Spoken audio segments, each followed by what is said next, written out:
ನಾಯಕರಿಗೆ ಲಕ್ಷ್ಮಣ ರೇಖೆ ಎಳೆದ ಹೈಕಮಾಂಡ್ನಿಂದ ಇದ್ಯಾಕೋ ಮುಗಿಯೋ ಲಕ್ಷಣ ಕಾಣಿಸ್ತಾ ಇಲ್ಲ.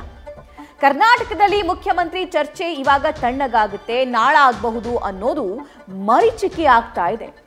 ನಾಯಕತ್ವ ಬದಲಾವಣೆಯ ಗುಲ್ಲು ಹಬ್ಬಿಸಿ ಆಡಳಿತವನ್ನ ರೇಗಿಸೋದಕ್ಕೆ ವಿಪಕ್ಷಗಳು ಹೂಡುವ ತಂತ್ರಗಳು ಸಾಮಾನ್ಯ. ಆದ್ರೆ ಇಲ್ಲಿ ಮಾತ್ರ ಭಿನ್ನ. ತಮ್ಮ ಗುಂಡಿ ತೋಡೋದಕ್ಕೆ ಪಿಕಾಸಿ ಹಿಡಿದು ನಿಂತಿದ್ದಾರೆ.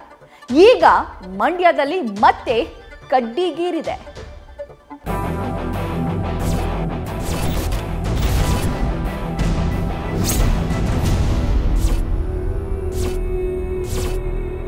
ಇಪ್ಪತ್ತೆಂಟರ ವಿಧಾನಸಭೆಯಲ್ಲೂ ಕೂಡ ನಮ್ಮ ಅಧ್ಯಕ್ಷರಿದ್ದಾರೆ, ಉಪಮುಖ್ಯಮಂತ್ರಿಗಳಿದ್ದಾರೆ.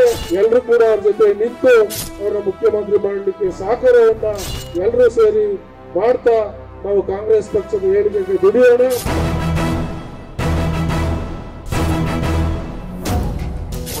ನೋಡೋಣ. 28ರಲ್ಲಿ ನಮ್ದು ಪ್ಲಾನ್ ಇದೆ. ಇವಾಗಂತೂ ಚರ್ಚೆ ಅನವಶ್ಯಕ, ಸಾಕಷ್ಟು ಸರಿ ಹೇಳಿದ್ದೀವಿ. ಮುಂದೊಂದು ದಿವಸ ನಾನು ಆಗ್ತೀನಿ. ಆದ್ರೆ ಈಗ ಮುಖ್ಯಮಂತ್ರಿ ಆಗ್ಬೇಕು, ಸಚಿವ ಏನಾಗಬೇಕು. ಪ್ರಸಂಗ ಬಂದರೆ ಕಂಟೆಸ್ಟ್ ಮಾಡ್ತಾನೆ. ನಾನು ಬಿಡೋಲ್ಲ. ನಾನ್ ದೊಡ್ಡೋನು ಅಂತ ಶುರುವಾದ ರಾಗ ಪಕ್ಷದೊಳಗೆ ಮಾತಿನ ಕದನಕ್ಕೆ ದಾರಿ ಮಾಡಿದೆ. ಈಗ ಅದೇನೋ ಗೊತ್ತಿಲ್ಲ, ಹೊಸ ದಾಳವೊಂದು ವಿಚಿತ್ರ ರೀತಿಯಲ್ಲಿ ಡಿಕೆಶಿ ಪರ ಪ್ರಯೋಗ ಆಗಿದೆ. ಕೂಸು ಹುಟ್ಟುವ ಮುನ್ನವೇ ಕುಲಾವಿ ಹೊಲ್ಸಿದ್ರು ಅನ್ನೋಂಗೆ 2028ಕ್ಕೆ ಡಿಸಿಎಂ ಡಿಕೆಶಿಯನ್ನ ಸರತಿ ಸಾಲಲ್ಲಿ ನಿಲ್ಲಿಸುವ ಪ್ರಯತ್ನ ಶುರುವಾಗಿದೆ. ಹಾಗಾದ್ರೆ ಈ ಅವಧಿ ಡಿಕೆಶಿಗೆ ಸಿಎಂ ಪಟ್ಟ ಸಿಗಲ್ವಾ? ಮುಂದಿನ ಅವಧಿಗೆ ರೇಸ್ಗೆ ಬಿಟ್ಟಿದ್ಯಾರು? ಈ ಚೂಬಾಣದ ಹಿಂದಿನ ಲೆಕ್ಕಾಚಾರ ಏನು ಅನ್ನೋದು ಅಚ್ಚರಿ ಜೊತೆಗೆ ಕುತೂಹಲ.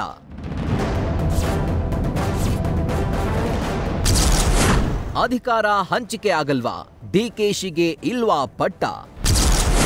ಡಿಕೆಶಿ ಅತ್ಯಾಪ್ತನ ಸ್ಫೋಟಕ ಮಾತಿನ ಸಂಚಲನ.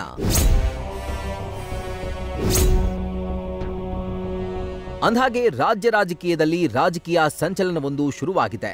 ಡಿಕೆಶಿ ಸಹೋದರ ಡಿಕೆ ಸುರೇಶ್ ಮುಂದೆಯೇ ಶಾಸಕ ಕದಲೂರು ಉದಯ್ ಸ್ಫೋಟಕ ಹೇಳಿಕೆ ನೀಡಿದ್ದು, ಬಾಕಿ 3.5 ವರ್ಷದ ಬಳಿಕ ನಡೆಯುವ ಭವಿಷ್ಯದ ಎಲೆಕ್ಷನ್ಗೆ ಗೋಲ್ ಹೊಡೆದಿದ್ದಾರೆ.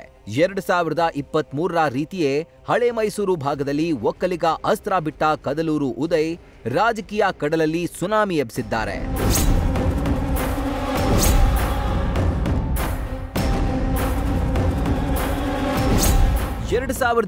ಕ್ಕೆ ಡಿಕೆ ಶಿವಕುಮಾರ್ ಸಿಎಂ ಆಗ್ತಾರೆ.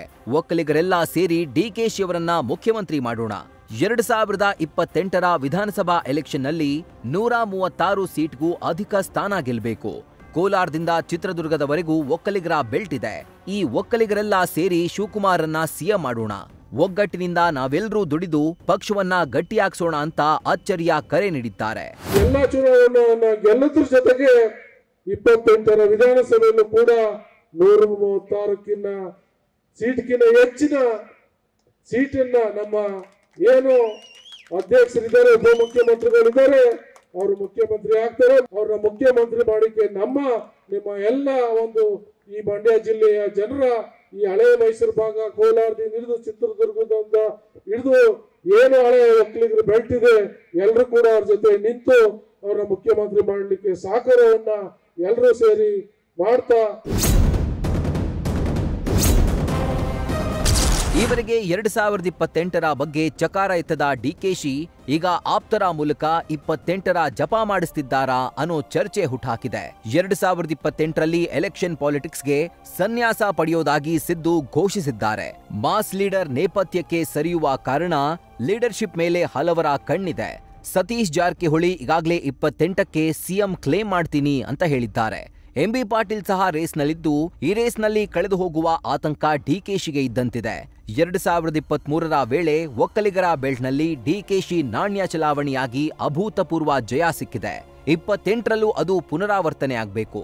ಅದಾದಾಗ ಮಾತ್ರ ಸಿಎಂ ಸ್ಥಾನ ಡಿಕೆಶಿ ಬಳಿ ಸುಳಿದಾಡ್ಲಿದೆ. ಇಲ್ದಿದ್ರೆ ಕಷ್ಟ ಅಂತ ಗೊತ್ತಾಗಿ 2028ರ ಜಪ ಶುರು ಮಾಡಿದ್ದಾರೆ ಅನ್ನೋ ಚರ್ಚೆ ಹಬ್ಬಿದೆ. ಜೊತೆಗೆ ಮೂಡಾದಲ್ಲಿ ಸಿಎಂ ಕುರ್ಚಿ ಅಲುಗಾಡ್ತಾ ಇದ್ದು, ಸಿದ್ದು ಹೇಳಿದವರಿಗೆ ಪಟ್ಟ ಅನ್ನೋ ಮಾತಿದೆ. ಹೀಗಾಗಿ ಸಿದ್ದು ಸಿಂಪತಿಗಾಗಿ ಡಿಕೆಶಿ ಸದ್ಯದ ರೇಸ್ನಿಂದ ಹೊರಬಿದ್ದು ಭವಿಷ್ಯದ ಗೋಲ್ ಹೊಡೆದಂಗೆ ತೋರಿಸ್ಕೊಳ್ತಿದ್ದಾರೆ ಅನ್ನೋ ರೀತಿ ಕಾಣಿಸ್ತಾ ಇದೆ. ಒಟ್ಟಾರೆ ಕದಲೂರು ಉದಯ್ ನೀಡಿದ ಹೇಳಿಕೆ ಮಾತ್ರ ರಾಜಕೀಯ ವಲಯದಲ್ಲಿ ಹಲವಾರು ಅಂತೆ ಕಂತೆಗಳಿಗೆ ರೆಕ್ಕೆ ಬಂದಿವೆ.